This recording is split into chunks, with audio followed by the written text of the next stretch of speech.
Hola, ¿qué tal amigos? ¿Cómo están? Qué placer enorme saludarles a ustedes. Gracias por acompañarnos en este miércoles 14 de noviembre.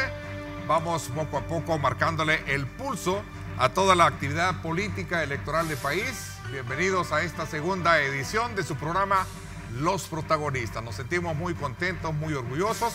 Queremos agradecer como siempre a Dios Todopoderoso por permitirnos ingresar hasta la intimidad de sus hogares, como siempre ofertándoles lo mejor en programas de opinión política y en este caso electoral.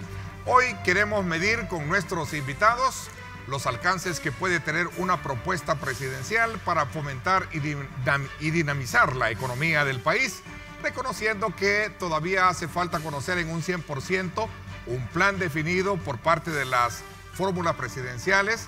Sabemos que el factor económico es indispensable en la agenda de país para poder establecer un mejor desarrollo, tomando como referencia indicadores importantes como es el tema de la educación, la salud, para poder cumplir esas metas y sobre todo también sacar del letargo en que se encuentra el desarrollo en nuestro país.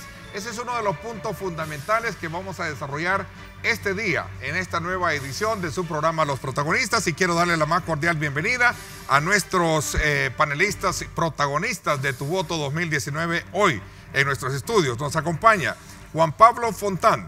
Él es jefe del equipo del Plan de Gobierno de Alianza por un Nuevo País, es consultor en estrategias de desarrollo local, tiene una maestría en administración de empresas del INCAE y también una maestría en política de la Universidad Rey Juan Carlos de España. Bienvenido, Juan Pablo, qué gusto tenerte en el programa. Buenas noches, Ernesto, gracias por la invitación, un saludo a todos tus televidentes. También quiero saludar a Alfonso Goitia, él es asesor de comisiones de economía y financiera en la Asamblea Legislativa, él es presidente del Colegio de Profesionales en Ciencias Económicas, asesor en el Ministerio de Economía, profesor universitario. Bienvenido, Alfonso, gracias por acompañarnos esta noche acá en el programa. Un gusto la invitación, gracias. Quiero también saludar a Ramón Rivera, miembro del equipo económico de la fórmula presidencial de Vamos. Él es consultor empresarial y también con especialidad en el área financiera. Tiene un máster en estadísticas de la Universidad de Texas A&M y por supuesto también con una licenciatura en estadísticas aplicadas de la Universidad Estatal de Utah. Bienvenido, gracias por acompañarnos, Ramón. Gracias, Ernesto, y desde ya gracias a todos los televidentes que nos van a poner también atención. Quiero agradecer a Raúl Castellón, él es consultor internacional en materia económica, cuenta con un máster en esta especialidad, es desde luego también con estudios y graduado en la Universidad de Yale y la Universidad de Michigan, exdirector regional de la calificadora de riesgo Fitch Rating en nuestro país. Gracias por acompañarnos. Ernesto, buenas noches, Raúl. muchas gracias. Bienvenidos. Bueno, queremos mostrarles a ustedes también la intención de que participen. Recuerden, estamos a través de @diálogo21 y el hashtag, así, un hashtag para que usted participe, en la cual usted puede buscarnos como Los Protagonistas GMB. Ahí usted participa formulando sus comentarios y preguntas que nos van a permitir también interactuar.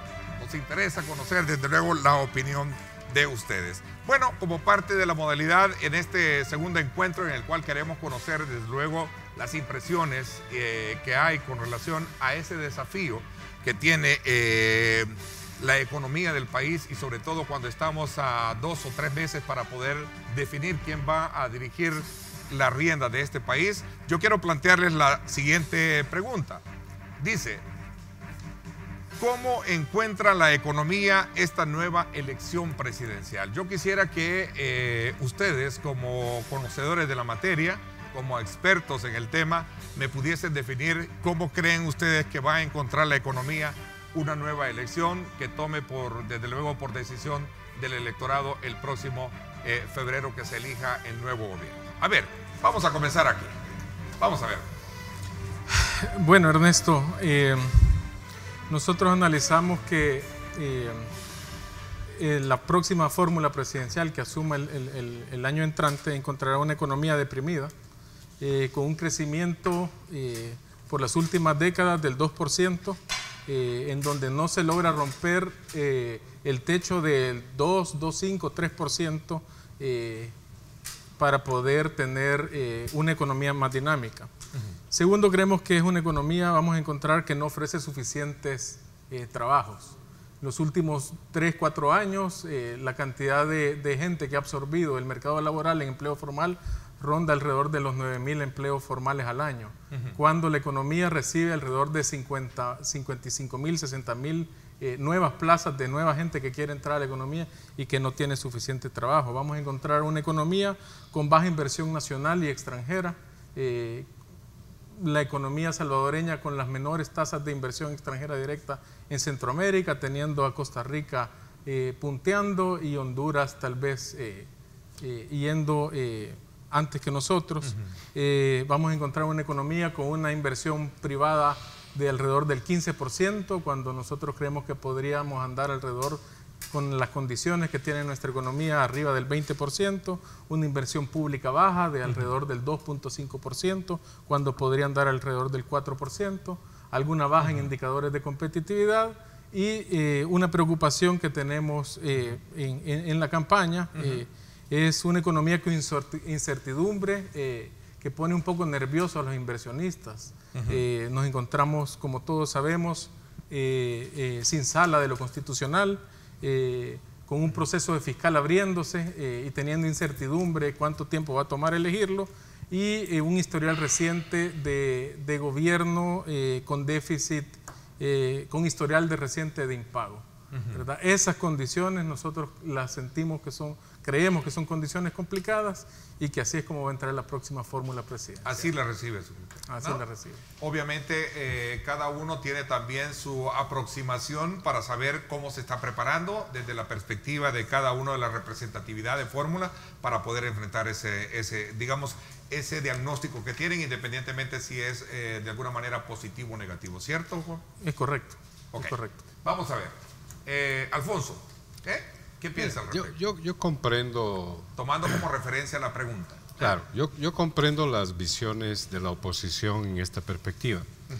Recientemente, precisamente, el presidente del Banco Central ha presentado información sobre el comportamiento económico. De hecho, la economía de El Salvador está creciendo a una tasa de 2.5, 2.6%, con expectativas de 2.8% para este año, en una perspectiva de estabilidad. Es una estabilidad macroeconómica y con indicadores macroeconómicos muy positivos. De hecho, los indicadores muestran, un crecimiento de los sectores productivos. La industria está creciendo más del 3%, la construcción más del 7%, las actividades de producción de explotación de cemento y otros minerales, bueno, cemento más que todo, más del 8%, las actividades comerciales y todo están creciendo por encima del 4%. O sea, las actividades económicas en general, todas están presentando tasas positivas de crecimiento, todas las actividades económicas, todos los sectores. Entonces, estamos en ese parámetro. Además, los parámetros de gasto, de créditos a las empresas, están por encima del 8%.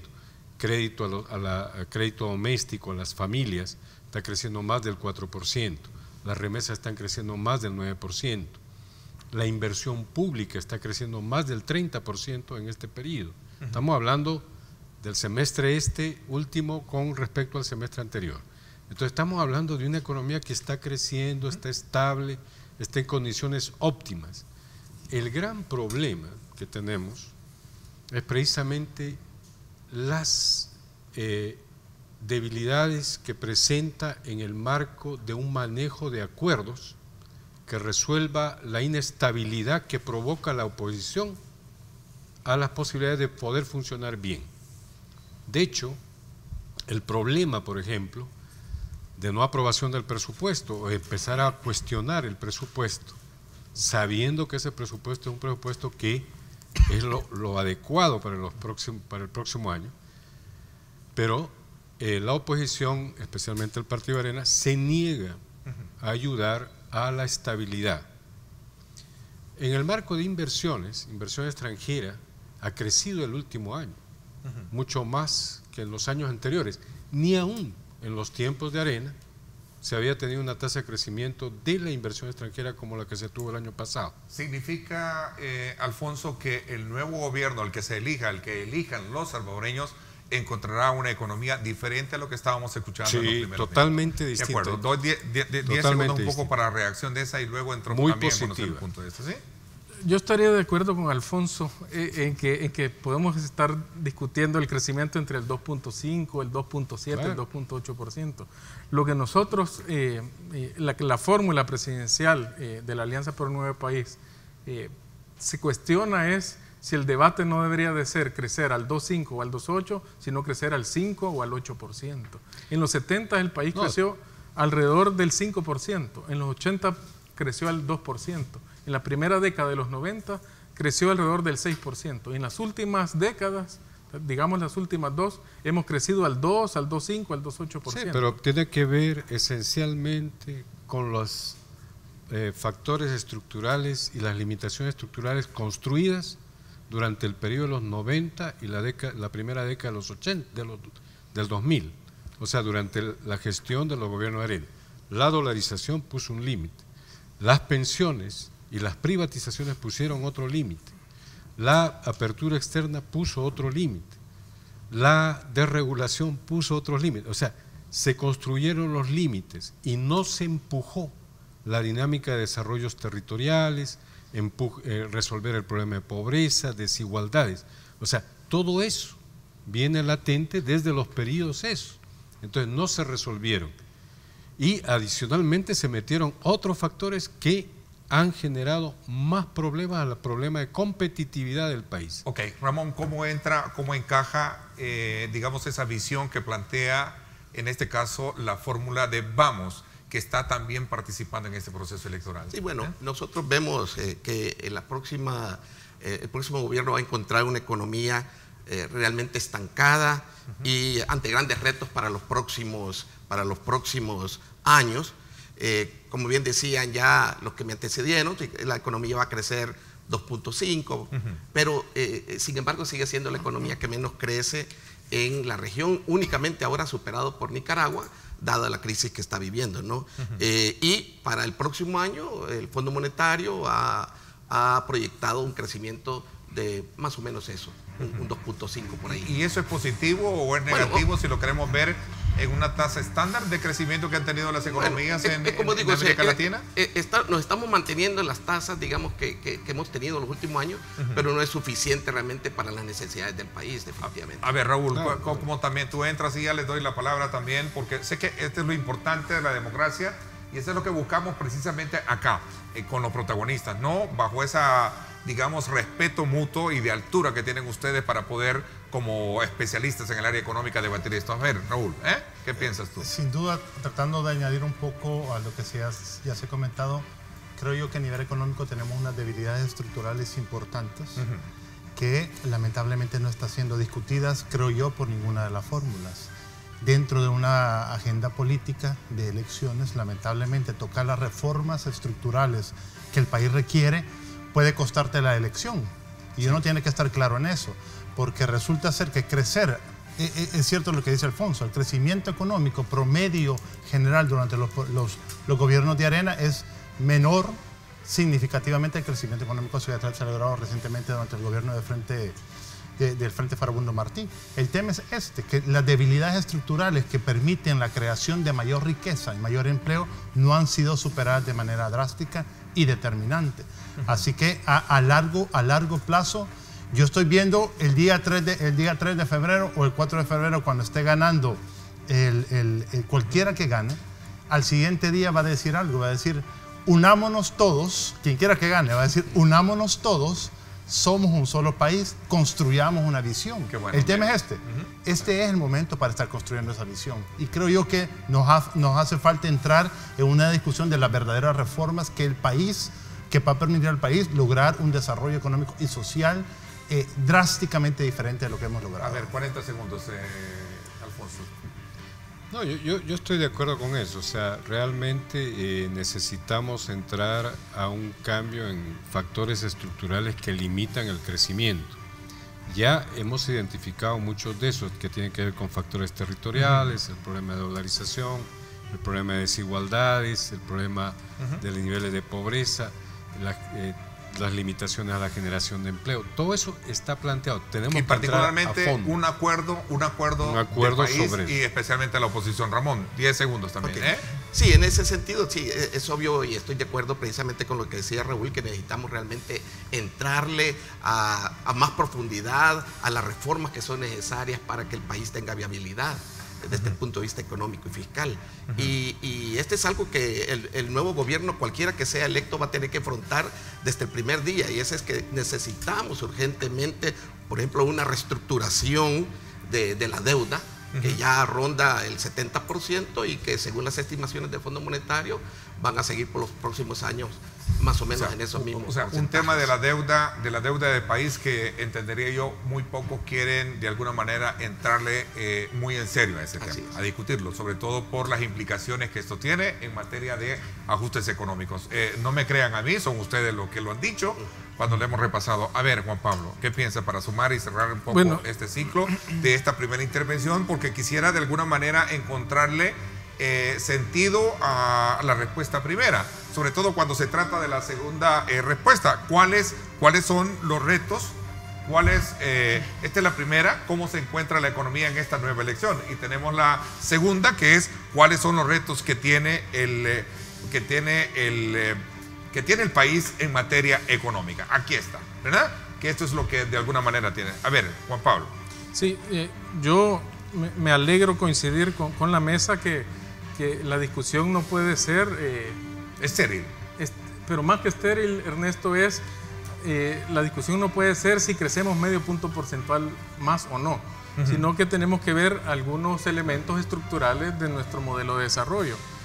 Y ahí yo estoy seguro que vamos a tener diferencias drásticas con los partidos. Pero nuestra visión es que es el momento de hacer una revisión, de las políticas que cada uno de nuestros partidos ha implementado. Y nosotros, la fórmula presidencial, Carlos y Carmen Aída, tienen un planteamiento muy claro, y es nuestro modelo de desarrollo le ha faltado varios elementos, pero uno central ha sido una mayor inversión en la gente, una mayor inversión en las capacidades de la gente, porque la estabilidad macroeconómica, como señala Alfonso, que ya tenemos alrededor desde los principios de los 90 de tenerla, no ha sido suficiente para poder generar esos 40.000 o 50.000 empleos anuales que se requieren. Interesante, muy buen elemento, digamos, como un principio para entrar poco a poco en la profundidad, que es lo que buscamos en una plataforma de opinión electoral política como la que este día hemos desde luego lanzado. Les agradezco, voy a hacer una pausa.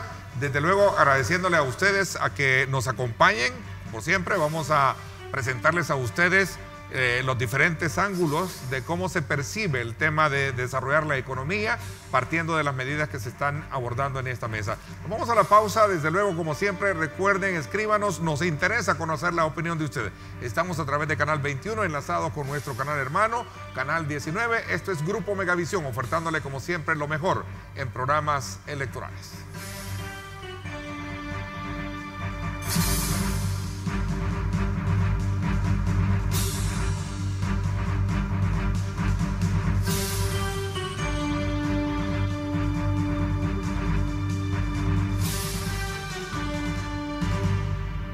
Estás viendo Los Protagonistas.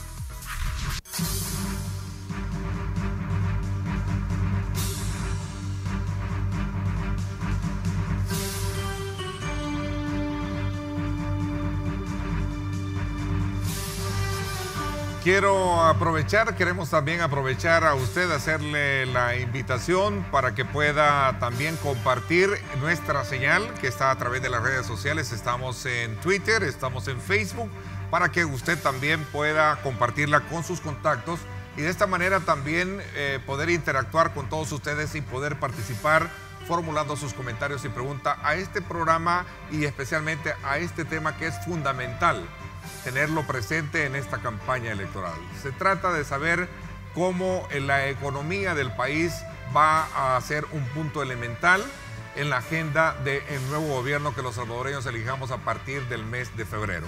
Por esa razón es que nuestros invitados, especialistas en el tema económico, cada uno en su representatividad de las fórmulas presidenciales, están desde luego debatiendo de una forma de mucha altura este tema que es fundamental para el desarrollo del país, si lo vemos desde el punto de vista de la inversión, que es otro tema que vamos a abordar mucho más adelante. Así es que nuevamente gracias a todos, a ti Juan Pablo, Ramón también, gracias Raúl y Alfonso Goitia, todos especialistas en el área económica. A ver, decía Alfonso de que uno de los principales factores que ha letargado, que ha motivado a que la economía seguramente no tenga el impacto que es la falta de un acuerdo de país, ¿no? Sí. Y que ese papel responsable que pueda tener una oposición sea determinante y a lo mejor alejado de cualquier interés para poder hablar de desarrollo. En ese sentido, la segunda pregunta que quiero plantearle para debatirla en este segmento es: ¿tiene el país estabilidad política y jurídica para poder atraer esa inversión de la cual hablamos, Alfonso? A ver. Explícame un poquito creo más que ese punto, ¿no? Sí, el tema de la estabilidad política es relativa, porque definitivamente en los últimos años hemos estado frente a una oposición que realmente ha perjudicado la estabilidad del país y ha perjudicado la estabilidad financiera y fiscal del país, y ha perjudicado en general al país. O sea, ese es un problema serio. Y los organismos financieros internacionales y las agencias de calificación de riesgos han señalado precisamente que uno de los grandes dilemas y problemas de este país es precisamente la falta de acuerdos y la polarización política. No la estabilidad económica, no la sostenibilidad económica, no los valores macroeconómicos que están funcionando en esta economía. No hay ningún problema en eso. Ningún organismo cuestiona eso. Cuestiona la falta de acuerdos y la polarización. Y eso deviene esencialmente de una posición obtusa de la derecha opositora en torno a la búsqueda de acuerdos que permitan superar problemas, y en este caso especialmente el problema fiscal. Entramos el año pasado a situaciones de impago, a situaciones de crisis fiscal, a situaciones bastante delicadas que obligaron hasta a tomar medidas de ajuste innecesarias, que ahora se recoge el Fondo Monetario Internacional y quiere volver a hacerlas. O sea, innecesarias, totalmente innecesarias, por la falta de un acuerdo político donde la derecha debería haber asumido una responsabilidad con el país, y no con su interés. A ver, Juan Pablo, ¿no? Bueno, estoy de acuerdo con Alfonso de que acuerdos nos cuesta llegar, ¿verdad? Ahora, para bailar tango se requieren por lo menos de 2 personas. Cuando Alfonso, tú te referís a una oposición obtusa, bueno, obviamente voy a diferir, pues, porque los posicionamientos de Arena o de los resto de partidos de miembros de la alianza, como el PDC y el PCN en la Asamblea Legislativa, argumentaciones que se han planteado son la calidad del gasto y el aumento del presupuesto y el aumento de la carga tributaria en los últimos, digamos, 10 años, pasando de un 11,5%, 12% a un 18,5%,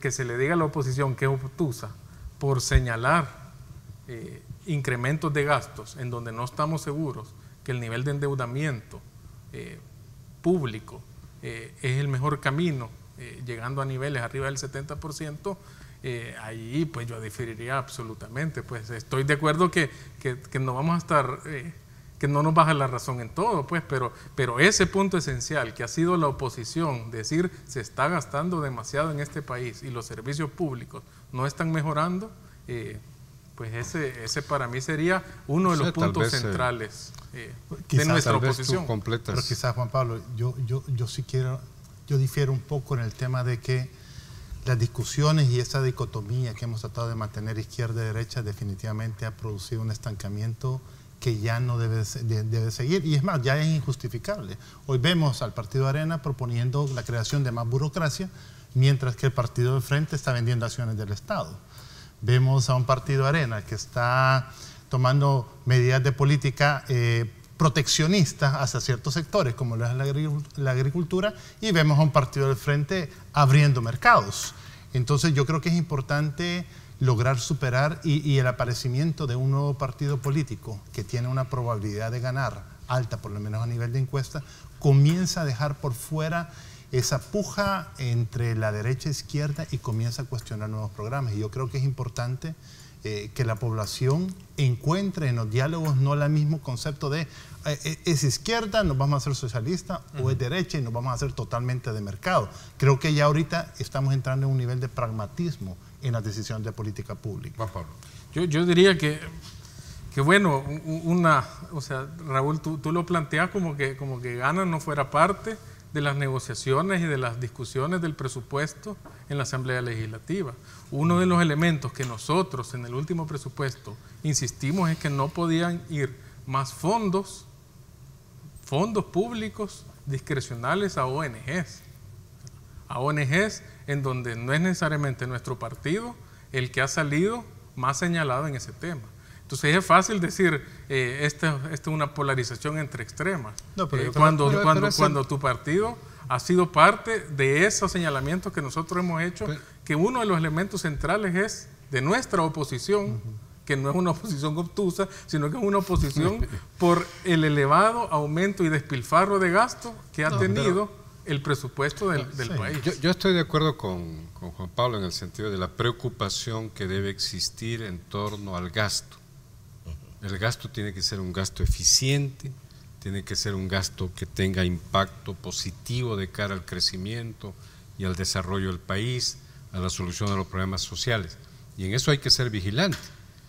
Pero un poco la percepción de la oposición y de esta oposición es que hay que reducir el gasto al máximo. Hay que quitar 40.000 empleados públicos, hay que reducir todo lo que sea. No es así. O sea, el Estado es el sector económico más importante del país. Es la empresa más grande del país. 5.000 millones es lo que gasta el Estado y apoya la actividad productiva, apoya las inversiones, apoya el desarrollo social. ¿Cómo es posible que tú quieras reducir eso? El Fondo Monetario está en esa lógica de tratar de reducir con esas políticas de ajuste. Y eso sería un error, si se asume eso, sería un error para este país. Y a mí me parece, Ernesto, en ese sentido, oyendo precisamente a mis colegas sobre este tema, me parece que podríamos concluir que el gran reto precisamente que tiene el país es ponernos de acuerdo. Y el país está por encima de las ideologías. Yo creo que eso ha quedado claro. O sea, por más que hablemos de consistentes planteamientos económicos, acuerdos de cualquier naturaleza, si no hay un acuerdo político, difícilmente a su criterio lo vamos a lograr. Y necesitamos un gran acuerdo de nación, definitivamente. Necesitamos discutir los temas a profundidad y necesitamos integrar al país para que tengamos viabilidad, no de corto plazo, porque aquí estamos discutiendo cosas de corto plazo, no que si crecemos 2.5, que si, o sea, eso es de corto plazo. Nosotros necesitamos ver a un Salvador de aquí a 25 años. Quizás. Porque de lo contrario, vamos, como yo les decía antes de entrar a Raúl, vamos a tener que enviar a nuestros hijos a vivir fuera del país. Eso es lo que, a eso lo estamos condenando realmente en esta gran lucha. Y perdón, si me permite, no, para terminar, yo creo que precisamente estos jugadores actuales, tanto la derecha como la izquierda, precisamente no va a ser muy difícil que lleguen a un acuerdo razonable, y por eso necesitamos precisamente nuevas fuerzas políticas, como vamos, que permitan precisamente encontrar esa viabilidad para acuerdos de corto, mediano y largo plazo, sin necesidad de entrar en este gran conflicto de ideología que ya no tiene sentido. Bueno, en ese tema también encaja Gana ahora con su candidatura presidencial. Con Nayib Bukele, nosotros le estamos apostando definitivamente desde la postura del partido Gana, y obviamente somos 3 partidos. Y hay un acuerdo que se está gestando, todavía está en proceso, pero definitivamente que la apuesta nuestra es hacia el logro de un plan de corto plazo que sea políticamente viable durante los primeros 5 años, pero la apuesta también por un plan de 25 años, que logremos tener esa visión que nos logre levantar por encima de todos esos problemas que tenemos en el cortísimo plazo que van a seguir siendo reales. Sí. Yo diferiría con Ramón cuando dice que los partidos no se pueden poner de acuerdo, porque yo creo que hablando se entiende la gente, porque con Alfonso coincidíamos en que la calidad del gasto es necesaria ser vigilante. Y Alfonso planteaba de que la oposición te entendía que uno de sus puntos principales es reducir el Estado, y no necesariamente. Exacto. Te pongo el ejemplo con el Chaparral. El Chaparral es un proyecto que va costando ya alrededor de $400 millones la obra, y no hay obra, hay un hoyo. Entonces, cuando yo coincido con Alfonso que hay que revisar la calidad del gasto, y él nos devuelve y nos dice, pero es que ustedes quieren reducir y despedir a la gente, y eso no es cierto. A ver, Ramón, ese es solo un elemento. Sí, hay muchos más elementos de la calidad del gasto que querernos encerrar en que la derecha neoliberal está en contra del empleo público. Pero mira, Juan Pablo, yo creo que ya la historia ha demostrado, o sea, no estamos hablando del último quinquenio, estamos hablando ya de los últimos 30 años en que realmente Arena y particularmente el Frente no pueden ponerse de acuerdo sobre temas que son de nación, que son vitales para el país, para el crecimiento del país y para el desarrollo del país y para sacar a la población de la extrema pobreza. Y yo creo que es verdad que hay acuerdos, sí, acuerdos superficiales, bastante superficiales, y acuerdos que no tienen un impacto transformador en el país, que es lo que realmente necesitamos. Nosotros necesitamos transformar este país, no hacer pequeños cambios cosméticos que a la larga terminan cuando termina el periodo presidencial o cuando cambiamos de asamblea legislativa o algo así. O sea, eso no es lo que estamos buscando como país, y eso es lo que nos andamos, que perseguimos, vamos, o sea, un cambio que transforme el país, como bien decía Raúl, yo lo había mencionado antes. Necesitamos ver un país de aquí a 25 años. Desentrampar todo eso. A ver, estamos de acuerdo precisamente en que las transformaciones que se han hecho en estos últimos 10 años se continúen y se profundicen. Yo creo que hay cosas muy positivas que hay que recuperar y hay que profundizar, ¿ya? De lo que se ha hecho a nivel productivo, a nivel económico, ¿ya? O sea, fortalecer la micro, mediana empresa, pequeña empresa, es fundamental. El hecho de apoyar a empresas exportadoras, abrir el mercado chino, etcétera. O sea, hay una serie de cosas que se han hecho. Mejorar todas las condiciones para los inversionistas. Estamos calificados mejor ahora que antes, ¿ya? En términos de competitividad y otras condiciones de facilidad de inversión. Entonces, estamos bien. Lo que pasa es que hay que mejorar todavía mucho más. O sea, no hay duda que hay que hacer mucho más. Pero no estoy seguro si estamos... Es decir, podríamos estar peor sin duda, pero lo que pasa es esto: las reformas administrativas pendientes son serias y no las podemos tomar a la ligera. Sin duda hay que quitarle un poco de grasa al Estado, pero eso no necesariamente quiere decir que tú lo vas a despedir gente. El tema es que la estructura, todas las instituciones que hemos creado un montonazo de autónomas totalmente diversas, tenemos 5 o 6 instituciones cumpliendo roles similares. El proceso de reforma administrativa del Estado se tiene que hacer. Eso no puede ser postergado. Y de este proceso hay uno importante, por ejemplo. El Estado no está otorgando una serie de servicios, pero también las municipalidades, que están encargadas directamente de los territorios, tienen unas administraciones totalmente deficientes. Hace pocos años quebraron 70 alcaldías. Tuvimos que entrar en un proceso de reforma que mucha gente no conoció, pero eso hay que reformarlo, y eso podría pasar eventualmente por una reforma política. Pero tenemos municipios de 72 personas, 720 personas, cuando un municipio debería ser de 250.000 personas. Interesante. Y yo creo que precisamente eso confirma la necesidad, como yo decía, de que tenemos que tener un gran acuerdo de nación. Hay un montón de temas es el principal reto, como lo planteaba. ¿Cuál es entonces el principal reto que se tiene a manera de ir concluyendo y saneando un poco la mesa? ¿Ustedes creen que es un acuerdo de nación?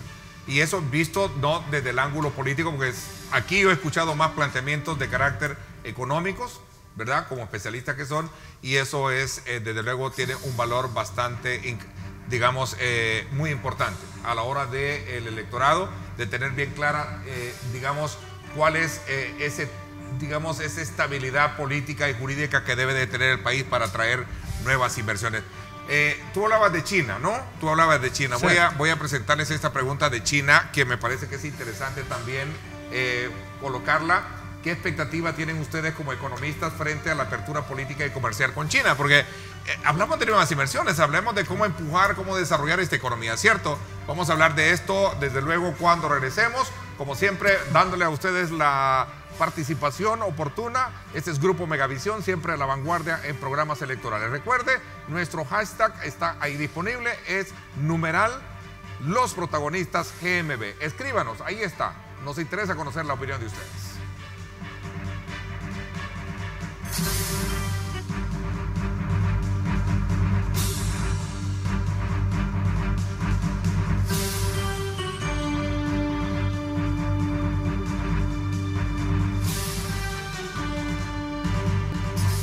Cuatro especialistas con nosotros acá en materia económica, cada uno desde su ángulo y de la representatividad que tiene de los actores y protagonistas de este proceso de elección que tenemos hoy en día y que desde luego es para elegir al nuevo presidente que va a estar gobernando el país. Y estamos tomando como punto de referencia en esta segunda edición el plano económico y sobre todo que es uno de los principales aristas que tiene como problema de resolver en nuestro país. ¿Por qué razón? Porque estamos hablando no solo del tema de inversión económica, sino de la generación de empleo. Estamos hablando de fortalecer la base fiscal. Estamos hablando de fortalecer aquellos programas de desarrollo social, educación, salud, etcétera, etcétera. En fin, es el componente básico que tenemos en el desarrollo a lo largo de estos primeros minutos que hemos tenido acá con nuestros especialistas, ¿verdad? Alfonso Goitia, Raúl Castellón. Tenemos a Ramón Rivera y por supuesto Juan Pablo Fontán, ¿verdad? Así es que nuevamente gracias a usted por acompañarnos en esta edición de Los Protagonistas. ¿Qué expectativas tienen ustedes como economistas frente a la apertura política y comercial con China? Estamos hablando de fortalecer la economía. ¿Cómo encaja? Porque esto creó desde luego muchas reacciones en particular, Ramón. Bueno, China es la segunda economía en el mundo, ¿no? O sea, y además tiene relaciones diplomáticas con la mayoría de países del mundo, incluyendo Estados Unidos. De hecho, Estados Unidos no tiene relaciones con Taiwán. ¿La fórmula presidencial de Vamos avala este giro que se dio? No, lo que pasa es que aquí tenemos que ver la forma en que se dan, a veces no es tanto el hecho en sí, sino cómo se llega al hecho.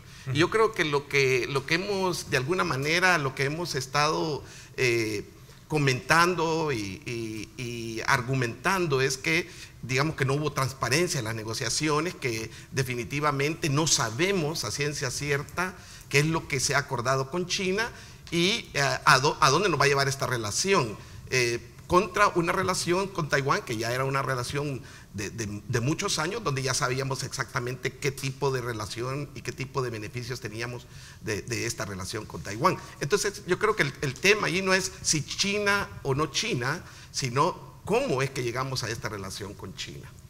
Pero mira, yo creo que ya han pasado unos meses precisamente del acuerdo político de establecer relaciones diplomáticas con China. De hecho, ya ha ido el presidente, acaba de ir, visita, ¿no? Exacto, el presidente acaba 150 millones no reembolsables. Exactamente. Entonces, yo creo que ya estamos claros de qué cosas se vienen en la relación con China. O sea, 150 millones de donación sin contraprestación, sí, ¿ya?, para desarrollar aspectos que tienen que ver con dinámicas de salud, educación, vulnerabilidades, tecnologías, agricultura, etcétera. Hay programas que se están planteando ya, acuerdos en distintos campos. ¿Debería satisfacer esa expectativa que plantea Ramón a cualquiera? Yo pienso que el tema de las expectativas de geopolítica de cualquier partido político deben de llegar hasta donde llegue el hambre de nuestro pueblo. Construir buenas relaciones que permitan solventar los grandes problemas estructurales debe ser nuestro objetivo primario. Perdona si malinterpreto, hay que pensar en el hambre más que en cualquier otro tipo de cosas. En El Salvador, donde tú tienes 2 millones de personas que son pobres, donde tienes ahorita cerca de 27,000 maestros que tienen una pensión de $200 y $300, que ya no tienen ni tan siquiera el salario mínimo, donde estamos gastando 1.500 millones de dólares al año en seguridad, donde se nos están yendo 100,000 salvadoreños. Yo creo que tenemos que tomar la visión de país y la visión geopolítica con una mayor seriedad y que los países nos vean con la seriedad del caso también. Ahora yo diría, perdón Rubén, Ramón, yo estoy de acuerdo contigo en 2 elementos. El primero, tú decías, China es la segunda economía del mundo. Y el segundo es un elemento de mucha cautela y nuestra fórmula presidencial así lo ha planteado. Nosotros coincidimos con Ramón en que ha habido poca información y cuando hay poca información es difícil poder dar una expectativa de qué esperar. Valga la redundancia. El cómo se hizo. Sí, y le pongo, por ejemplo, Costa Rica abrió relaciones diplomáticas con China hace 10 años, en 2007, y sus exportaciones crecieron de 38 millones al año al 2016 solo en 8 millones. Crecieron de 38 a 46. ¿Cuáles son los términos de acceso a mercado que se han negociado, que se buscan negociar? Si no tenemos información para eso, es difícil saber si las relaciones diplomáticas con China que se están abriendo son en los mejores términos. Pero a mí me parece que hay un punto trascendental y es que cuando tomamos una acción como país deberíamos de tener una estrategia detrás de esa acción. Y eso es lo que no vemos en la relación con China, no vemos una clara estrategia de lo que vamos a enviar. O sea, nos metemos en una relación con China y realmente no estamos preparados realmente para entrar a ese mercado. Y te digo, o sea, yo estoy claro, estamos hablando de un mercado enorme y yo estuve en China no hace mucho y a mí me pareció fascinante, por ejemplo, que los chinos ahora, los jóvenes chinos, están tomando más café que té. Entonces ahí tenemos un potencial. Sí, pero tenemos que tener una estrategia para poder aprovechar ese potencial. De lo contrario, no sirve de nada. No sirve absolutamente de nada. Exacto. Y quiero hacerme referencia a los 150 millones, porque estamos hablando de 150 millones en los próximos 3 años. Para un presupuesto de 5.000 millones, estamos hablando del 1% de ese presupuesto. O sea, realmente no tiene un mayor impacto. O sea, honestamente, a mí me parece que mencionar 150 millones para los próximos 3 años como un gran logro. Es un poquito más de la mitad de Fomilenio. Pero aún así, me parece que mencionarlo como un logro, de una relación como esta, me parece muy pobre, pues, o sea, me parece que nos estamos quedando cortos de realmente lo que como país merecemos y deberíamos de andar buscando en una relación. Ahora, quizás me animo a aportar. Alfonso, perdón, solo por tal vez el tema no es simplemente la donación de 150 millones, es lo que nos abre la oportunidad el mercado chino. O sea, de hecho, acaba de terminar la feria más grande de importaciones de China en Shanghái, donde miles de empresas han estado ahí viendo cómo colocan sus productos en China. Y ahí fueron empresas salvadoreñas vinculadas al café, vinculadas al azúcar, vinculados a textiles, vinculados a otros productos. Obviamente están viendo ya las expectativas de que abre ese mercado. Entonces, hay una gran oportunidad. Pero otra vez, Alfonso, mira, igual, o sea, tenemos ese gran mercado, fantástico, pero mira, yo he estado de alguna manera involucrado en la exportación. ¿Y cuál es el gran problema que tenemos? Las grandes trabas que tenemos para exportar. Entonces, hay que resolver. Mira, claro, por eso. Sí. Pero el tema es, si vamos a entrar en una relación con China, deberíamos de haber tenido una estrategia, como te digo, para que esto fluyera de una manera natural, normal, y realmente pudiéramos aprovechar esa relación. Puntual. Es decir, ustedes como economistas y también cercanos al plan que plantean las fórmulas presidenciales, ¿recomendarían regresar a China, Taiwán o no? Primero hay que conocer. Antes de ¿tú recomendarías a la fórmula presidencial, Callejas y Carlos y Carmen Caída? Ellos ya tomaron una posición pública muy clara. En la posición pública es revertir esa decisión No. La decisión que ellos han tomado y la han hecho pública es que no se tiene información y que hay que tomar esto con mucha cautela. Yo creo que ningún gobierno en sus 5 sentidos estaría pensando así de revertir nuevamente tomar una medida tan drástica como esa. La fórmula presidencial de Vamos no entraría en esa dimensión. Yo creo que desde luego que hay que otra vez hay que analizar muy bien esta relación, pero otra vez, mira, el mismo Taiwán tiene relaciones con China. Claro. Y Taiwán es uno de los más grandes inversionistas en China. O sea, exacto. Entonces, no podemos obviar una clara realidad. ¿Gana nuevas ideas? ¿Cuál sería? ¿No recomendarías tú esto? No, definitivamente yo creo que tenemos que bajarlo al tema más pragmático. Hay varias cosas. Una es, nosotros tenemos que proteger la relación con aquellos socios que nos están protegiendo a nuestros salvadoreños. La relación con Estados Unidos tiene que ser seria. pero también con cualquier otro país. A ver, aclárame un poco eso. ¿Tú crees entonces, a Estados Unidos no le ha gustado esto? No, no le ha gustado y definitivamente a nadie le va a gustar, ni a nosotros nos gustó que de repente saliera ese convenio. Entonces tú, como economistas, hablando de materia de cómo fortalecer esa relación comercial con China, ¿recomendarías a la fórmula de ganar Nayib Bukele que retroceda en esa decisión? Definitivamente nosotros no creemos que esa sea la ruta, pero sí creemos que las cosas las vamos a hacer bien. El problema es que la ley de zonas económicas, por ejemplo, para poner un tema, es que esto es muy práctico. La ley de zonas económicas ahorita, en la forma que se ha definido, es una cuasi privatización de los terrenos de El Salvador. Eso no estamos de acuerdo, independientemente que sea China o sea Estados Unidos. Entonces yo creo que no tiene tanto que ver con que ahora tenemos un nuevo socio, tiene que ver con que las decisiones de política pública se están tomando de la manera errada. No, el criterio que está planteado en las zonas económicas especiales es un criterio básicamente de desarrollo de polos de desarrollo. No tiene un concepto de privatización, no tiene un concepto de pérdida de soberanía, ni nada de eso.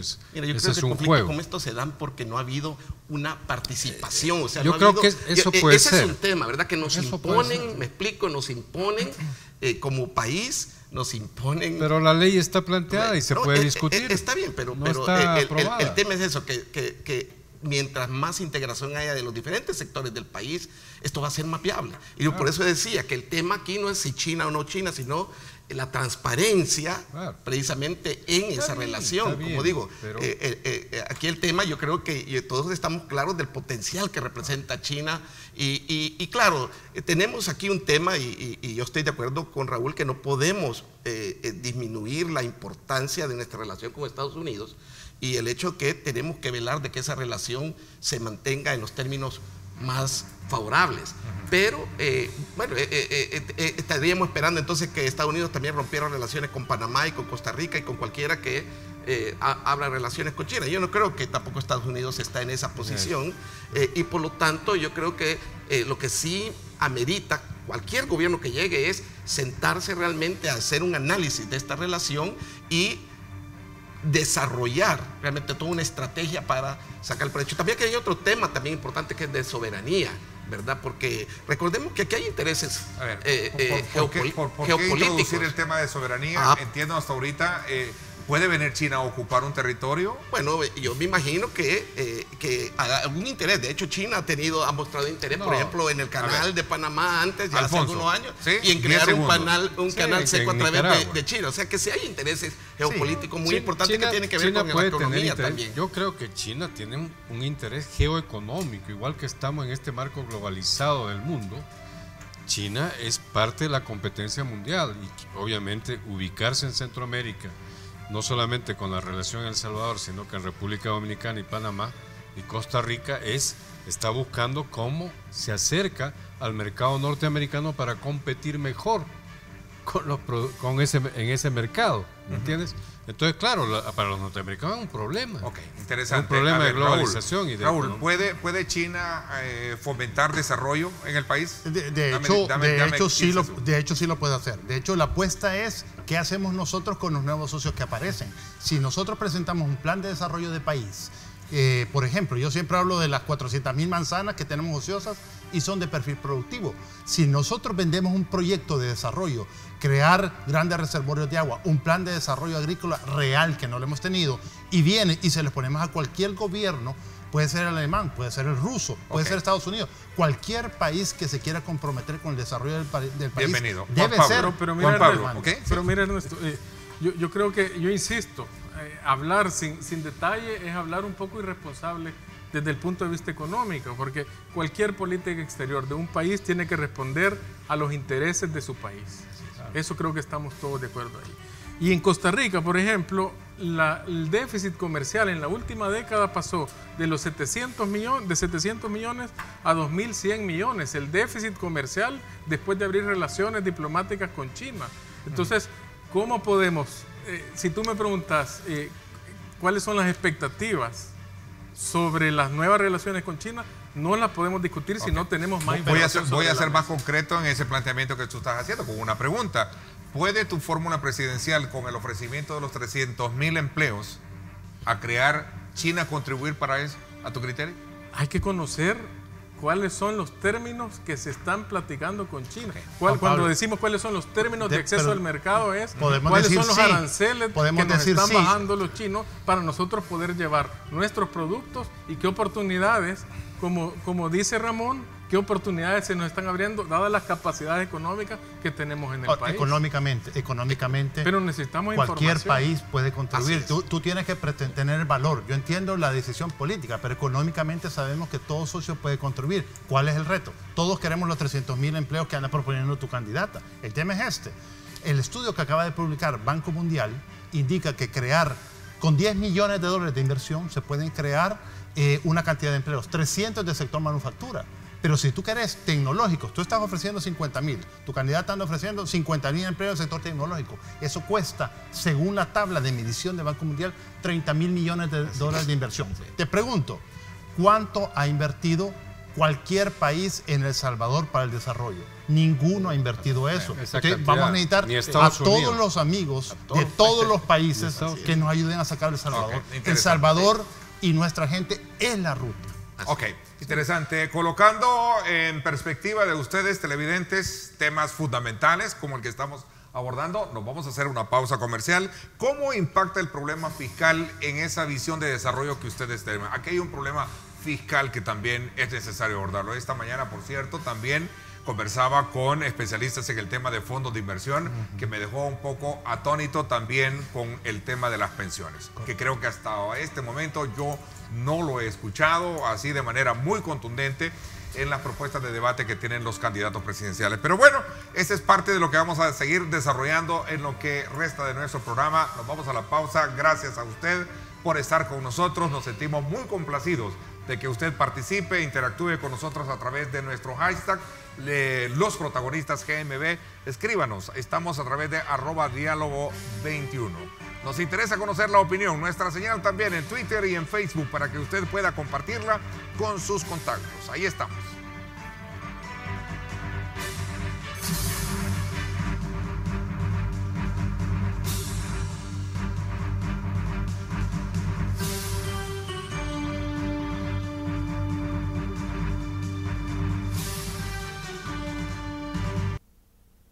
Estás viendo Los Protagonistas.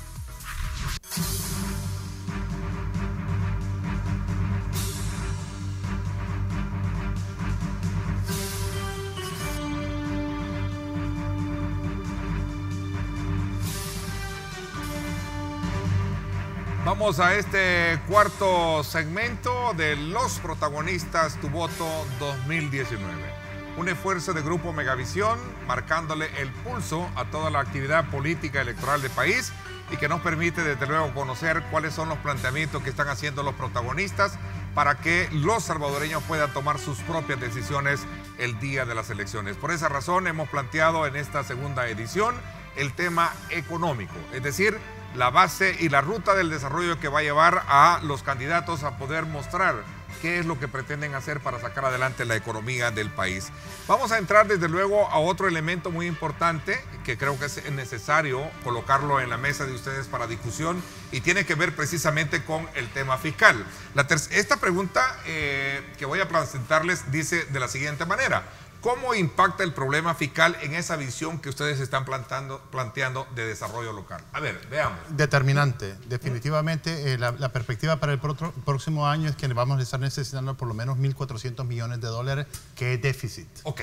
Ningún candidato presidencial puede en esta contienda obviar este tema. Eso me quieres decir, ¿eh? Ninguno. De hecho, el problema va a ser cómo atiende las necesidades sociales existentes con un presupuesto tan reducido. No solamente en gasto social, no solamente en los subsidios. El tema es que el ajuste de pensiones que se tiene que hacer es impostergable. La gente ya no puede vivir con las pensiones que están. El ajuste en tema de educación, lo que hay que hacer en tema de desarrollo. El programa de inversión pública estratégica, desarrollo de la matriz energética, en las calles que estamos entrampados todos los días. Todo ese programa, en una medición que hemos hecho nosotros a nivel de partido, requiere una inversión por lo menos de 20 a 25 mil millones de dólares para los próximos años. Entonces, eso todo tiene un impacto de desarrollo. Si nosotros no se diseña nuevamente un programa de 5 y un programa mucho de más largo, de 25 años plazo, no vamos a lograr ¿Qué solventar medida las puntual, necesidades sociales. a tu criterio, Ramón, debe de tomar el futuro presidente de este país en esta materia? ¿Qué medidas? Me parece que hay, por lo menos desde el punto de vista de Vamos, lo vemos, hay 3 medidas que a mí me parecen fundamentales. Primero, yo creo que una total transparencia. Es decir, no se puede manejar el tema fiscal si no reducimos la corrupción al máximo, si no reducimos el despilfarro, si no reducimos todas estas cosas que de alguna manera nos quitan recursos importantes que deberían de ir para atender las grandes necesidades del país. Primero eso. Segundo, un apego a las leyes y especialmente a la Constitución. En el manejo del tema fiscal es importante realmente apegarnos a la ley. Por ejemplo, hay una ley de responsabilidad fiscal que no se está cumpliendo. De hecho, este año estamos subiendo el déficit cuando lo deberíamos de estar bajando, y la proyección que ya está en el presupuesto para el 2019 es de aumentarlo todavía aún más. Es decir, que vamos en sentido contrario a lo que dice la ley, una ley que ha sido aprobada precisamente por los partidos políticos que están ahorita conforman la Asamblea Legislativa y que se dan el lujo de incumplirlo. O sea, este es el gran conflicto que tenemos en este país, que las leyes son hechas para romperlas por los mismos hacedores de las leyes. La ley perdió vigencia. No, pero el tema no perdió vigencia porque no, el artículo 10 estipulaba que si se cambiaba la medición del sistema de cuentas nacionales, quedaban invalidados los indicadores. Esa ley, aunque está vigente, ya no tiene ningún poder. Pero el ajuste sigue siendo necesario, Raúl. Con ley o sin ley. El tema aquí no es de la ley. Yo solo estaba mencionando la ley como un ejemplo de la manera en que incumplimos nosotros mismos las leyes que son pasadas en la Asamblea Legislativa. Pero el tema aquí es que necesitamos un ajuste fiscal que es impostergable, y eso le va a tocar al próximo gobierno. Ahora, el tema de la pregunta, ¿cómo afecta esto en el desarrollo social? Bueno, cada vez tenemos menos recursos para invertir en la agenda social, en los problemas sociales del país. En vez de ir gastando más en educación en términos de porcentajes del PIB, vamos gastando menos. ¿Por qué? Porque cada vez pagamos más en términos de la deuda pública.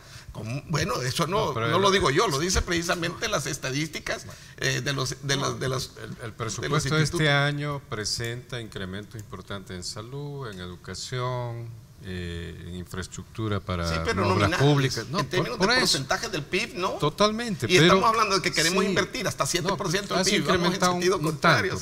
Pero no es lo que hay que decir es que no es suficiente, porque el presupuesto en su globalidad no es suficiente. Sí. O sea, es un presupuesto limitado. Si lo que está en ese presupuesto de 6.000 millones es casi deuda.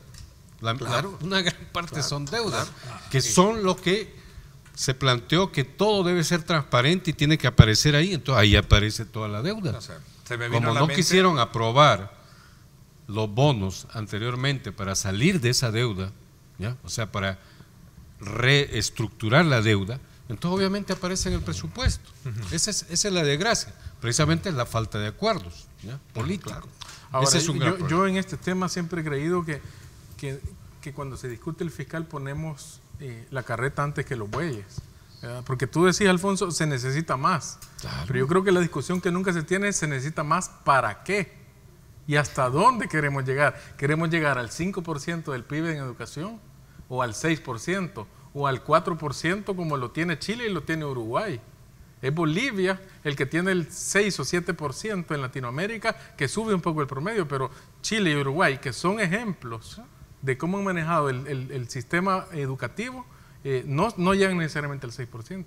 Y antes de hablar sobre los 1.400 millones que hay que aprobar de bonos, de vencimiento de bonos para los próximos 18 meses tal vez, o 2.800 para el próximo quinquenio, el gran acuerdo de nación primero es en qué queremos gastar y quién lo va a pagar, que es otra discusión que estoy seguro que vamos a estar mucho más en incrementando el tamaño del Estado y realmente gastando más de lo que se recibe. Más de lo que ingresa. O sea, ahí tenemos, es como cualquiera en su hogar, ¿no? Nadie puede gastar más de lo que gana. Pero ¿cuál es el riesgo? Fíjate, Juan, el problema con Juan Pablo que tenemos ahorita es que estamos discutiendo justamente cuando ya tenemos la elección, cómo que no te voy a aprobar nada, y vamos a entrar en un año en toda la inestabilidad fiscal de no tener un presupuesto simplemente porque no nos hemos puesto de acuerdo. El tema es eso.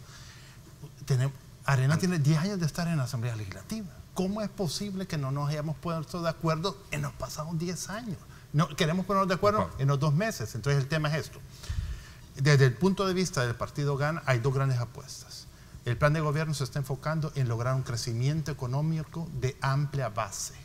Queremos crecer, porque el crecimiento económico de amplia base y que mejore la distribución de la riqueza es tema clave para que todos estemos mejor. Y segundo punto, reformas importantes a nivel tributario y la administración tributaria. Tenemos evasión y ilusión por $2.000 millones. Señores, discúlpenme, el año pasado quebramos por $50 millones.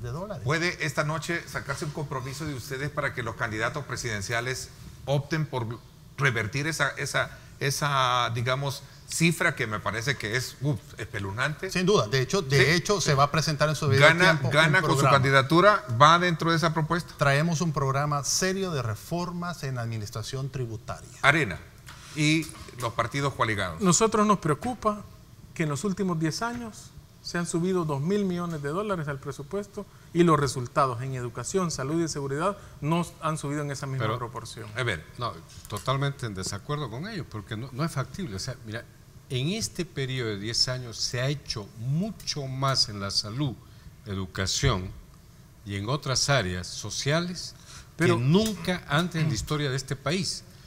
Hay ECOs, más de 190 ECOs que están operando en el país, que son equipos comunitarios de salud que nunca llegaban a las comunidades.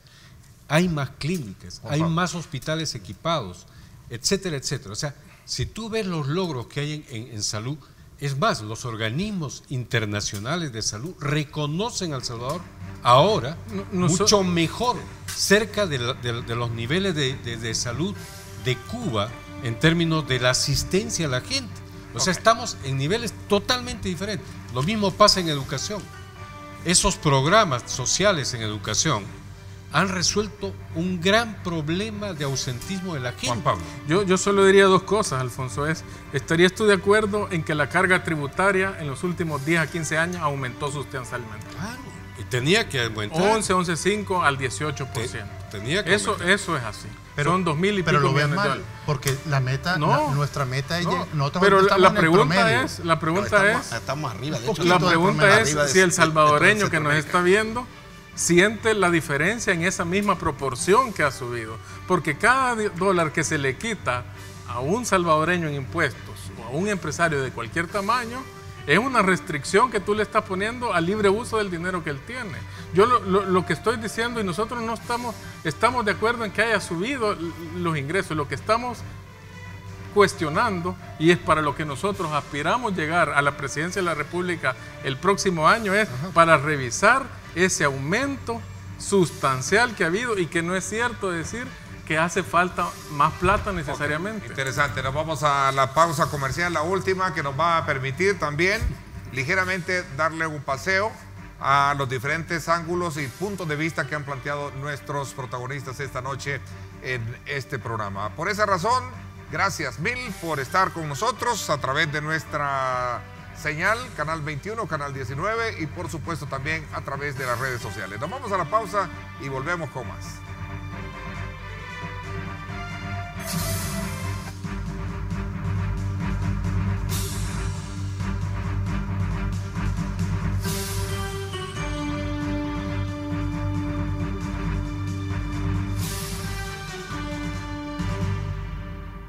Estás viendo Los Protagonistas.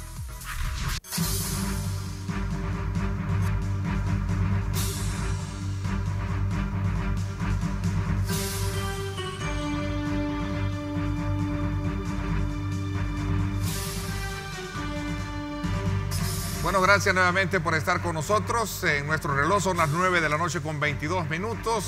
Gracias por sintonizarnos. Vamos a correr en el tiempo y sobre todo cuando se trata de poder hilvanar los elementos diferentes que han sido planteados en esta mesa por nuestros protagonistas esta noche y que todos ellos corresponden desde luego al análisis económico y sobre todo al planteamiento que los candidatos presidenciales deben ofertarle a la población, al electorado, y que se asuman como los grandes retos y sobre todo como los grandes compromisos para independientemente quién gane la presidencia en febrero próximo. Por esa razón es que nosotros estamos bajo esa lógica de plantearle en esta mesa los diferentes puntos de vista y los ángulos que tienen nuestros protagonistas. Seguramente por cuestiones de tiempo va a ser más adelante que yo los invite nuevamente a ustedes para que tomemos dos aspectos elementales de la economía para poder debatirlos como lo hemos hecho de forma muy categórica, de mucha altura política, como lo han hecho ustedes también, y muy técnica este día en el programa. Pero vamos a entrar a una sección que no podemos perder de vista. Es una sección, desde luego, tiro al plato, que tiene que ver con aquellos elementos que cada uno de ustedes ha expuesto a lo largo de todo esto. Vamos a ver, la primera, vamos a ver, dice, vamos a irnos a la primera que dice de la siguiente manera. Aquí está. ¿Colón o dólar? Vamos a ver. Dólar. Dólar. Dólar. Dólar, y hablemos más adelante del colón. ¿Sí? Vamos. Dólar, yo creo que hay que evaluar la situación más adelante. ¿Sí? Sí. Qué interesante ver esa parte. Vamos a ver, la siguiente, que tiene que ver con otra pregunta. Impuestos. Alfonso. Hay que incrementar los impuestos progresivos. O sea, que recaen más sobre los que tienen más, no sobre la gente de menos ingresos. Así, breves. Impuestos. Progresividad y ampliar la base de contribuyentes. Debemos simplificar los impuestos. Tenemos 23 impuestos diferentes ahorita y debemos hacerlos más eficientes. Juan Pablo. Más impuestos con el mismo tipo de gasto no tiene sentido. Ok, interesante. Vamos a ver. Raúl. El tema que nos quedó pendiente esta noche, Raúl. Pensiones. Hay que reformar de fondo y estructuralmente los 3 subsistemas de pensiones. Totalmente de acuerdo. Hay que reformar totalmente el sistema de pensiones privado actual. Juan Pablo. Es un tema complejo. Hay que revisar la cobertura, la suficiencia de pensiones. No es un tema que hay que tomarlo a la ligera. Ramón. Sí. Igual, estoy de acuerdo que debemos de reformar todo el sistema para verlo de largo plazo. De lo contrario, dentro de poco ya no vamos a poder pagar las pensiones. Vamos a ver. Me quedo contigo siempre, Ramón. El otro tiro al plato. ¿Sí? IVA. IVA. Debe de mantenerse, debe de continuar tal como está. ¿Sí? Sí. No modificarlo, porque hablando de los apretos fiscales. Sí, yo creo que tenemos otras alternativas. Y el IVA afecta más a los que menos ingresan, a los que menos ingresos tienen. Ok. Vamos a ver. Juan Pablo. Debe mantenerse. ¿Sí? Debe mantenerse. Igual, o sea, no puede aumentar. No. Para nada. No pueden incrementar. Ninguna propuesta del Fondo Monetario Raúl, en esa línea. Este tema es espinoso, ¿no? Obviamente, ¿no? Porque ningún candidato en un momento de coyuntura electoral va a venir a hablar de incrementar el IVA. Es como un harakiri, ¿no? Sí. ¿Cierto? Igualmente, mantener el IVA, pero revisar un posible IVA diferenciado para sectores pobres o de bajísimo ingreso. Ok, vamos a irnos con Alfonso Boita. La segunda, tú hablabas particularmente recogiendo un poco del ilustre planteamiento que había, la tema que tiene que ver con esta propuesta que ya está en la Asamblea Legislativa y que tengo la impresión que se va a atrasar muchísimo. Presupuesto. Hay que aprobarlo lo más pronto posible para garantizar la estabilidad y el funcionamiento del Estado. Juan Pablo, presupuesto. Hay que cortarle grasa para invertir más en educación, salud y seguridad. Ramón. Sí, debemos de recortarle y debemos de reducir el déficit, definitivamente. Ok, Raúl. Hay que aprobarlo contra un compromiso político de un plan nacional de desarrollo de largo plazo. Vamos a ver, Juan Pablo. Remesas. El 20% del PIB del país. En el corto plazo, difícil hacer un pronóstico. En el mediano y largo plazo, si siguen las condiciones, peligro para el país. Alfonso. No, las remesas son una fuente importante para la estabilidad económica de este país y se van a mantener aún en las condiciones antimigrantes que existen en Estados Unidos. Ok, Ramón. Debemos de reorientarlas del consumo a realmente a la productividad, a otras áreas más productivas de la economía. Hacerlas productivas. Ok, vamos a ver, Raúl, me quedo contigo. La siguiente palabra, que me la definas inmediatamente. Inversión. Definirla o incrementar. Definirla, ¿quieres? ¿Sí? Hay que incrementarla. ¿Cómo la defines tú? Inversión. Flujo de recursos dedicados a crear más ingreso, productividad y bienestar. Alfonso. Generación de más inversión significa más empleo y crecimiento de la economía. Por lo tanto, hay que apoyar esas dinámicas de inversión nacional o extranjera. Ok, vamos a ver. Sí, generación de empleo definitivamente. Okay. Juan Pablo. Estancada, y la próxima fórmula presidencial necesita capacidad para traerla. Ok, y la última, sí, brevemente, la última, subsidio. Vamos a ver, ¿qué piensas de los subsidios? Brevemente. Subsidios son ayudas para la población salvadoreña. Interesante, se mantiene. Vamos a ver, Alfonso. El subsidio es precisamente un componente adicional a apoyar los ingresos de la gente de más bajos recursos. Ramón. Enfocarlos y hacerlos más eficientes. Raúl. Migrar del subsidio asistencialista hacia el productivo y de la generación del autoempleo o del emprendimiento. Son las 9:29. El tiempo se me fue. Lastimosamente, el ejercicio que hemos hecho esta noche siempre busca de alguna manera recrear parte de lo que ustedes han expuesto a lo largo de sus exposiciones. Por eso teníamos este tiro al plato.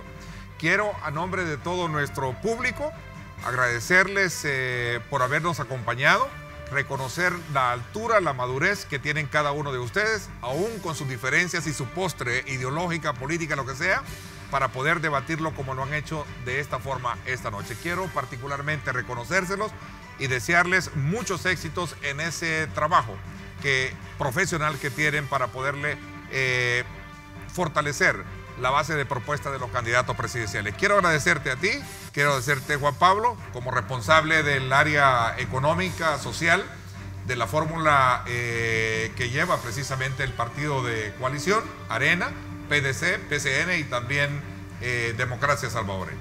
Partido Vamos, también. Gracias a ti, Ramón, por habernos acompañado. Gracias, Raúl. Gracias como parte del asesor y también parte del componente del equipo de Gana, Nuevas Ideas, Cambio Democrático y FMLN también. De eso se trata. ¿Verdad? Okay. Magnífico. Por mi parte, esto es todo por hoy. Agradeciéndole siempre esa preferencia a la oferta electoral que siempre tenemos para ustedes. No me resta más que invitarlos a que no se lo pierda el próximo miércoles, si Dios así lo quiere, una nueva edición de su programa Los Protagonistas, Tu Voto 2019. Pásenla bien y como siempre recuerden lo más importante, amar a Dios sobre todas las cosas. Gracias, Juan Pablo. Te agradezco.